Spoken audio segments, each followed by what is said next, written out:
بسم الله الرحمن الرحيم إلا تنصروه فقد نصره الله إذ أخرجه الذين كفروا ثاني اثنين إذ هما في الغار لا تحزن إن الله معنا. سورہ توبہ آیت نمبر 40 پارہ نمبر 10. ہر قسم کی حمد و ثنا، بڑائی اور کبریائی، تعریفات اور بے شمار تسبیحات اللہ تبارک و تعالی کے لیے ہے. اس رب العالمین کی توفیق اور اس کے فضل و کرم سے ہم اور آپ جمع ہوئے. اللہ تعالی ہماری اور آپ کی آمد کو قبول فرمائے اور سنانے سے زیادہ عمل کثیر کی توفیق رفیع عطا فرمائے. آمین یا رب العالمین. جیسا کہ سیرت النبی صلی اللہ علیہ وسلم کی زندگی سے متعلق آج کے بیچ 10ویں قسط پیش کی جائیں گی اور بات یہاں تک آئی تھی کہ محمد رسول اللہ صلی اللہ علیہ وسلم کی دعوت و تبلیغ اعلانیہ خفیہ ہر زاویے سے متحرک فعال ہو گئی اور انہیں احساس ہو گیا کہ آخری علاج آپ صلی اللہ علیہ وسلم کے قتل کے علاوہ کچھ بھی نہیں ہے. اسی کی بنا پر آپ کے گھر مبارک کا محاصرہ کیا گیا اور اللہ کے حکم سے آپ صلی اللہ علیہ وسلم اپنے بستر پاک پر علی کرم اللہ وجہہ کو سلا دیے اور مشرکین مکہ کا سارا قافلہ، سارا نوجوان وہاں موجود تھا کہ نکلیں گے عمرہ کریں گے. بہرحال میں نے بتا دیا تھا جب صبح ہو گئی پتہ ہی چلا کہ بستر پاک پر حضرت علی رضی اللہ تعالیٰ موجود وسلم ہے ہی نہیں. حضرت علی رضی اللہ تعالیٰ عنہ کو گھسیٹتے ہوئے خانہ کعبہ میں لایا گیا اور پوچھا کہ بتاؤ ذرا کون بھی کر رضی اللہ تعالیٰ کے حقیق واللہ عالم. اور اس کے بارے میں اللہ تبارک و تعالیٰ ہی جانتا، مجھے اس کا کوئی علم نہیں. اب اس کے بعد نبی علیہ السلام اللہ تبارک و تعالیٰ کے حکم سے، چونکہ میں نے اس سے پہلے اشارہ کر ہی دیا تھا، ابو بکر رضی اللہ تعالیٰ عنہ کے گھر آتے ہیں اور وہاں سے کوچ کرتے روانہ ہوتے ہیں اسی غار ثور کی طرف. نبی علیہ السلام اور ابو بکر رضی اللہ تعالیٰ عنہ کا غلام عامر بن فہیرہ وغیرہ ایک چھوٹا سا قافلہ جا رہے ہیں. اہل عرب کے اندر اس مکہ کی سرزمین میں خلبلے مچ گئی کہ محمد صلی اللہ علیہ وسلم کہاں ہے، یہاں بھی نہیں ہے، وہاں بھی نہیں ہے. اب وہ لوگ الرٹ کر دیا اور پورے مکہ میں اعلان بھی کر دیے کہ محمد. اور اس کے بعد یہ لوگ جب علی رضی اللہ تعالیٰ کچھ نہیں بنا، ادھر قافلہ 2-3 لوگوں کا قافلہ نکل چکا ہے، یہ لوگ ابو بکر رضی اللہ تعالیٰ عنہ کے گھر پہ آئی اور اس وقت اسماء بنت ابی بکر رضی اللہ تعالیٰ عنہ گھر میں موجود تھی. کہا تمہارا ابا جان کہاں ہے؟ کہا مجھے اس کے بارے میں کوئی علم نہیں. ابو جہل نے اتنا شدید تمانچہ مارا کہ اسماء بنت ابی بکر رضی اللہ تعالیٰ جو کان میں بالی پہنی ہوئی تھی، اس قدر شدید تمانچہ کھینچا تو کان سے بالی گر کر زمین پہ آ گئی. کہتے مجھے اس کا کوئی علم نہیں. اس حدیث سے یہی پتہ چلا اس زمانے کے اندر بھی صحابیات کان میں بالیاں پہن سکتے ہیں، عورتوں کا یہ زینت ہے وہ پہن سکتے ہیں. لیکن آج معاملہ الٹا ہے کہ عورتوں کے ساتھ ساتھ مرد بھی پہنتے ہیں، مرد کے لیے جائز نہیں. بہرحال نبی علیہ السلام ابو بکر رضی اللہ تعالیٰ عنہ کے ساتھ غار طور کے قریب پہنچنے والے. ابو بکر رضی اللہ تعالیٰ عنہ کہتے ہیں یا حضرت آپ باہر تشریف رکھیے، میں پہلے اسے صفائی کر دیتا ہوں. اس کا دھول دھاد اور گرد و غبار ہے، پوری طرح سے صفائی کرنے کے بعد اس کے اندر کئی سوراخ بھی تھے. حضرت ابو بکر رضی اللہ تعالیٰ عنہ سوراخوں کو جو آپ کے پاس جلباب کپڑا تھا جو پہنے ہوئے تھے تہمند، اسی تہمند کو کئی ٹکڑوں میں کرتے ہیں اور تمام سوراخوں کو بند کرنے کے بعد 2 سوراخ بچ جاتا ہے اور دونوں سوراخ پر اپنے پیر کو رکھتے تاکہ نبی علیہ السلام کہ رسول اللہ کوئی سوراخ کے لیے کوئی تکلیف نہ پہنچے، سوراخ کو بند کر دیے۔ آئیے تشریف لائیے، نبی علیہ السلام گئے آرام فرمانے لگے۔ ابو بکر رضی اللہ تعالیٰ عنہ نگرانی کر رہے ہیں، دونوں پیروں سے دونوں سوراخ کو بند کیے ہوئے ہیں۔ ابو بکر رضی اللہ تعالیٰ عنہ حیرت بھی ہو گیا، سارے مکہ کے اندر لوگ ڈھونڈنے لگے کہاں ہے۔ بہرحال ادھر بھی تلاشی جاری، غار ثور کے اندر آپ موجود ہیں، چند لوگ موجود، ابو بکر رضی اللہ تعالیٰ عنہ اور محمد رسول اللہ صلی اللہ علیہ وسلم اس کے اندر موجود ہیں۔ ابو بکر اچانک کسی جانور والوں کے سامنے کسی زہریلا جانور نے اسے ڈنگ مارا، ڈس دیا، جس کی وجہ سے آپ کافی نبی لخاطر ہو گئے، لیکن نبی صلی اللہ علیہ وسلم کو بیدار کرنا مناسب نہیں سمجھا۔ یہ تھے رسول اللہ سے محبت، بہرحال برداشت شب قابو سے باہر ہو جاتی ہے۔ ابو بکر رضی اللہ تعالیٰ عنہ کے آنکھوں سے آنسو کے قطرات گرتے ہیں، نبی علیہ السلام کے جسم حضر پہ وہ قطرات پڑتے ہیں، بیدار ہو جاتے ہیں۔ ابو بکر رو رہے ہیں، کیا بات ہے؟ کہا یا رسول اللہ صلی اللہ علیہ وسلم، معاملہ یہ ہے کہ یہ دو سوراخ کھلا ہوا تھا، میں نے اپنے پیر سے بند کیا تاکہ کوئی لگتا ہے ایسا کسی زہریلے دعوت میں گن ہوا۔ نبی علیہ السلام اپنے لعاب مبارک سے اس جگہ کو صاف کرتے ہیں، لعاب مبارک کو اس پیر میں لگا دیتے ہیں، زہر جو داخل ہو چکا تھا الحمدللہ شفا ملے گی، کامیابی ہوگی۔ اب وہاں موجود ہے، ڈر بھی خوف بھی ہے کہ یہاں کہیں وہ لوگ ہمیں دیکھ نہ لے، اور ابو جہل یہ سارے لوگ ہنگامی مٹی کا طے کر دیا کہ سن لو اہل مکہ، اہل عرب سن لو، جو محمد رسول اللہ صلی اللہ علیہ وسلم کو اور ابو بکر رضی اللہ تعالیٰ عنہ کو مردہ یا زندہ لائے گا، اسے 100 سرخ انعام میں دیا جائے گا، 100 سرخ اونٹ انعام میں دیا جائے گا۔ اب اس انعام کے لالچ میں آ کر جو لوگ لالچ قسم کے تھے ڈھونڈنے لگے۔ نبی علیہ السلام اسی غار ثور کے اندر موجود ہے، اور عامر بن فہیرہ جو ابو بکر کے غلام تھے، اور آپ کی بیٹی حضرت حفصہ بنت ابی بکر، آپ کا لڑکا حضرت عبداللہ رضی اللہ تعالی عنہ وغیرہ رات کی تاریکی میں آپ کے لیے انتظام کرتے، مکہ کی خبریں پہنچاتے۔ آپ کا غلام عامر بن فہیرہ دن میں بکریاں چراتے، اور رات کی تاریکی میں دودھ وغیرہ دوہ کر آپ کو ابو بکر رضی اللہ تعالی عنہ کو پینے کے لیے دے دیا۔ اس طرح سے چلتا رہا، تیسرا دن آیا، قافلہ سارے لوگ ڈھونڈ رہے ہیں۔ ابو بکر رضی اللہ تعالیٰ عنہ دیکھتے ہیں کہ اعداء اسلام کے گھوڑے کی ٹوپوں کی آواز ہے، ان کی گھوڑے ٹاپے مارتے ہوئے گرد و غبار کو اڑاتے ہوئے آ رہے ہیں، شاید مجھے دیکھ نہ لے۔ ابو بکر رضی اللہ تعالیٰ عنہ اللہ کے رسول صلی اللہ علیہ وسلم کہتے ہیں یا رسول اللہ صلی اللہ علیہ وسلم، ان لوگوں کی گردنیں نظر آئی ہیں، شاید وہ ہمیں نہ دیکھ لے۔ اسی موقع سے اللہ تبارک و تعالی نے سورۃ توبہ کی آیت کا ذکر میں کہا الا ان تنصروه الا ان تنصروه فقد نصره اللہ، اگر سن لو تم اس کی مدد نہیں کرو گے فقد نصره اللہ، اللہ تبارک و تعالی نے اس کی مدد کیا۔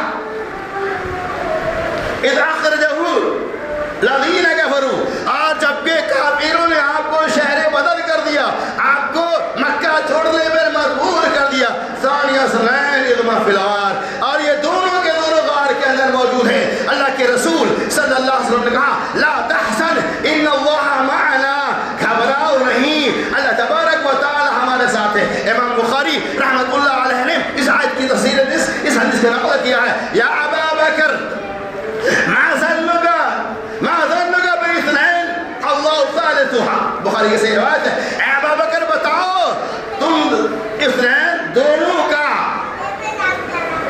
اس کے بارے میں آپ کا کیا گمان ہے، کیا خیال ہے کہ دو جس کا تیسرا خدا ہو، یعنی ہم دونوں کا نگہبان، ہم دونوں کا دیکھنے والا، ثالث تیسرا اللہ رب العالمین ہے، لہذا گھبرا لا تحزن ان اللہ معنا، گھبراؤ نہیں، اللہ تبارک و تعالی ہمارے ساتھ ہے۔ نبی علیہ السلام کی مخالفت میں پوری طاقت کو صرف کر دیتے ہیں۔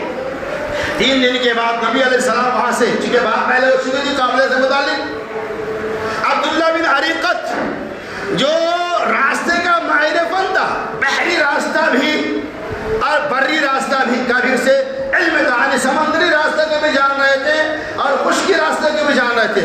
بہرحال نبی علیہ السلام کو بیٹھاتے ہیں، ایک سواری پہ وہ سوار ہوتے ہیں، دوسرے پر نبی علیہ السلام کو سوار کرتے ابو بکر رضی اللہ تعالیٰ عنہ، نبی علیہ السلام اور آپ کا غلام عامر بحیرہ رضی اللہ تعالیٰ عنہ وغیرہ جا رہے قافلہ، پورے مکہ معاہدہ ہے، سارے لوگ پوری تیاری کے ساتھ نبی علیہ السلام کو ابو بکر کو ڈھونڈنے چکا۔ ابو جہل نے اعلان ایسا کیا تھا، جو بھی مردہ یا زندہ حاضر کرے گا اسے 100 سرخ نام دیا جائے گا۔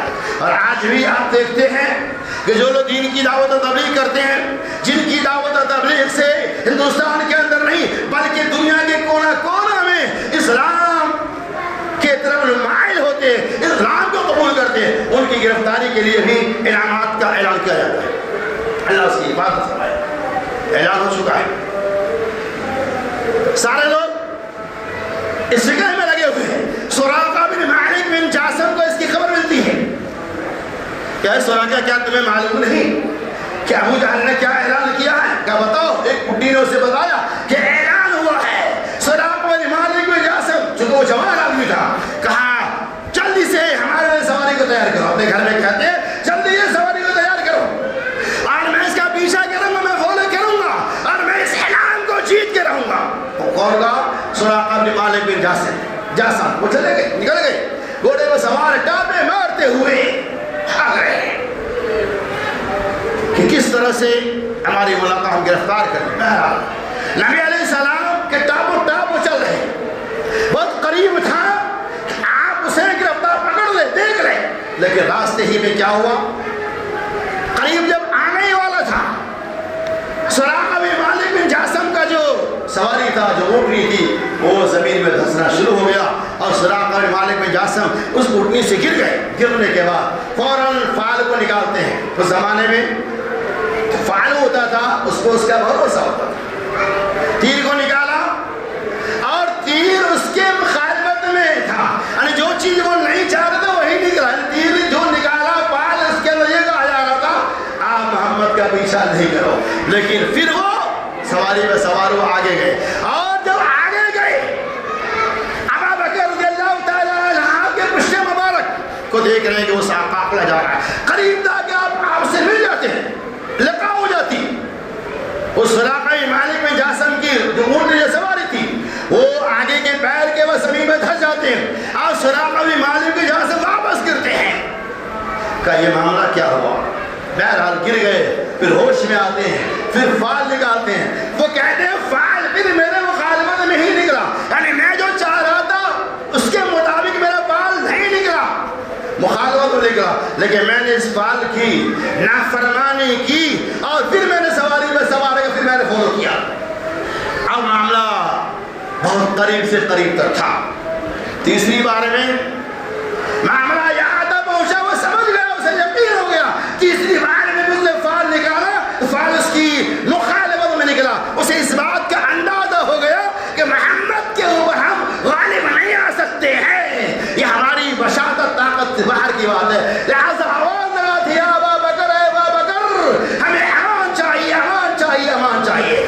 آواز سنتے ہی نبی علیہ السلام قافلہ کو روکتے ہیں، وہ قریب آتے مجھے امان دے دیجیے۔ کہا پورا واقعہ سناتے ہیں کہ معاملہ اس طرح سے ہوا، آپ نے اپنے غلام عامر بحیرہ کو کہتے ہیں انہیں آپ ایک خط لکھ دیں، امان نامہ تیار کر دیں۔ یہی سراقہ بن مالک بن جاسم جو 100 سرخ کے اونٹ کے لالچ میں اپنے شہر مکہ کو چھوڑ کر نبی علیہ السلام کے فالو کیے، لیکن معاملہ کیا ہوا؟ چونکہ اللہ تبارک و تعالی آپ کی عبادت کرنے والے ہیں، اللہ نے آپ کو بچا لیا اور آپ نے امان نامہ دے رہی، امان نامہ مانگے فتح کیا، اس کام آتے ہیں۔ نبی علیہ السلام کا قافلہ جا رہا ہے، لیکن آپ نے ایک شرط رکھی کہ سنو میری ایک بات ہے، اس بات کو راز میں رکھنا، کسی اور کو مت بتانا۔ اب وہ سراقہ بن مالک بن جاسم آ گئے، نبی علیہ السلام کا قافلہ جا رہا ہے، آپ صلی اللہ علیہ وسلم قبیلے اسی قبا، شہر قبا میں پہنچتے ہیں، اسی قبیلے بنو نجار کے اندر آپ قیام کرتے وہی ٹھہرتے ہیں، اور اسی قبیلے بنو نجار کے اندر نبی علیہ السلام چند دن تک رہے، بعض لوگوں نے کہا 4 دن تک، بعض لوگوں نے 14 دن تک،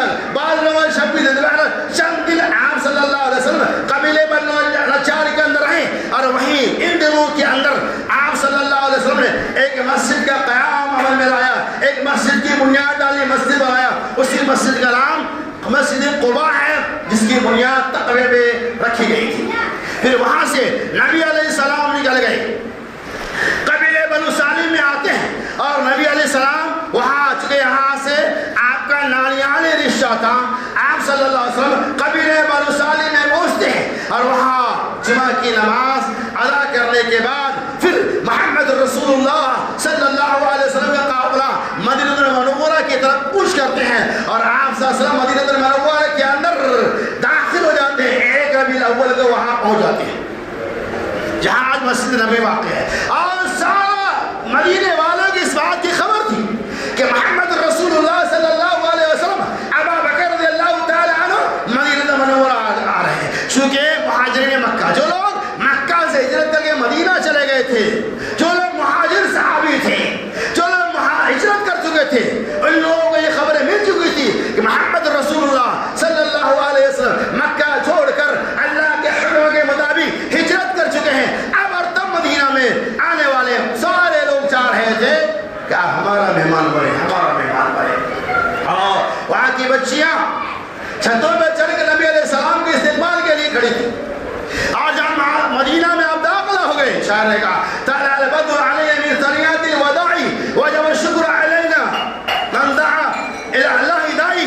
اس پہاڑ کی جانب سے بدر کامل کا ظہور ہو گیا، لہذا محمد رسول اللہ صلی اللہ علیہ وسلم اللہ کے جس حکم کو لے کر آئے ہیں اس کی اتباع اور پیروی ہمارے لیے واجب الوجوب ہے، وجب الشکر علینا، اور ہمارے اوپر شکر واجب ہے اس چیز کی جس کی دعوت محمد رسول اللہ صلی اللہ علیہ وسلم ہمیں اور آپ کو دے رہے ہیں۔ تو جب وہاں پہنچ گئے، مدینہ میں جیسی داخلہ لیتے سارے لوگ انصار مدینہ، گرچہ وہاں کے انصاری لوگ اور بھی زیادہ غریب تھے، کہ غریب تھے، کسان طبقے سے تعلق تھا، لیکن سارے صحابہ، سارے انصار مدینہ یہی چاہ رہے تھے کہ محمد رسول اللہ صلی اللہ علیہ وسلم ہمارا مہمان بنے، محمد صلی اللہ علیہ وسلم ہمارے یہاں ٹھہرے، ہمارے یہاں ٹھہرے، ہمارے یہاں رکے۔ یہ سارے لوگوں کی صدائی تھی۔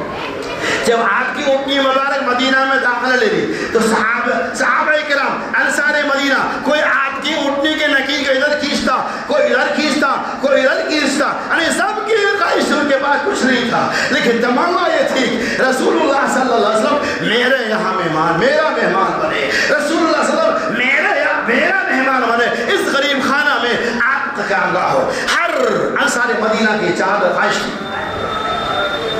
کچھ بھی نہیں تھا لیکن چاہت تھی۔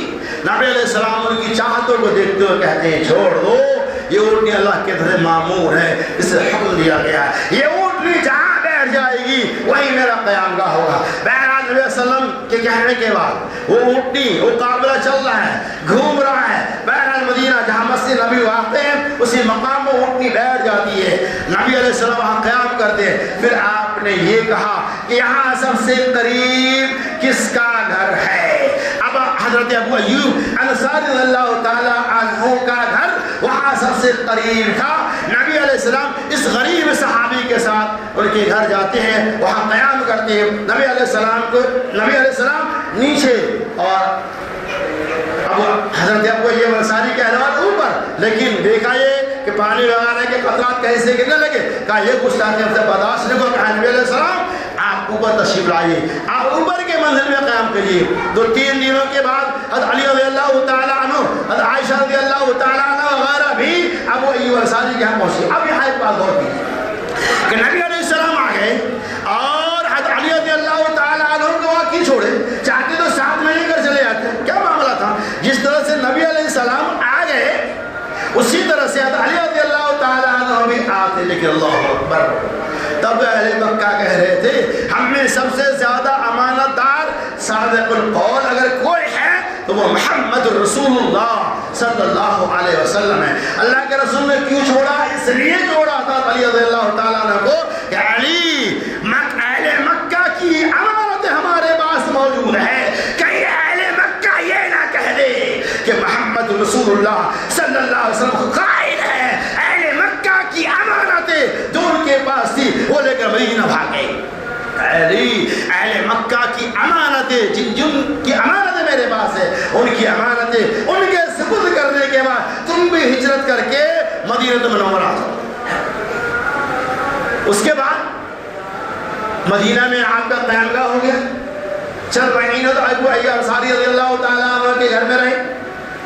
اس کے بعد معاملہ دیکھیں کہ مدینہ کی حالات بالکل سنگین ہو جاتی ہیں، اور جب مکہ میں آپ کا داخلہ ہوا، انشاءاللہ میں اس کے بتاؤں گا، اللہ سزا کر اللہ تبارک و تعالیٰ ہمیں برتھ ڈے کے ساتھ ساتھ 31 کی جو لعنت، جس سے 31 کی جو ملعونیت میں ہم داخل ہو سکے، اللہ تعالیٰ ہمیں بھی، آپ کو بھی، تمام مسلمانوں کو بھی، خواتین کو بھی، بچوں کو بھی 31 اور 1 جنوری کی جو جشن اور خوشیاں مناتے اللہ تعالیٰ اس سے ہمیں اور آپ کو بچانے کی توفیق رفیق فرمائے۔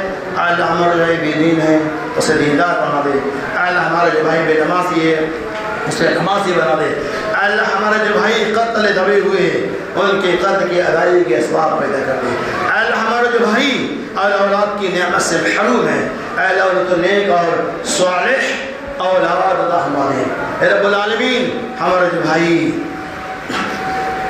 بے دین ہے اسے دیندار بنا دے، اللہ ہمارے جو بھائی بے نمازی ہے اسے نمازی بنا دے، اللہ جب تک دنیا میں زندہ رکھنا چاہتے اسلام میں زندہ جب یہ ہمارا خاتمہ بالخیر ہو، آمین۔ وآخر دعوانا الحمد للہ رب العالمین۔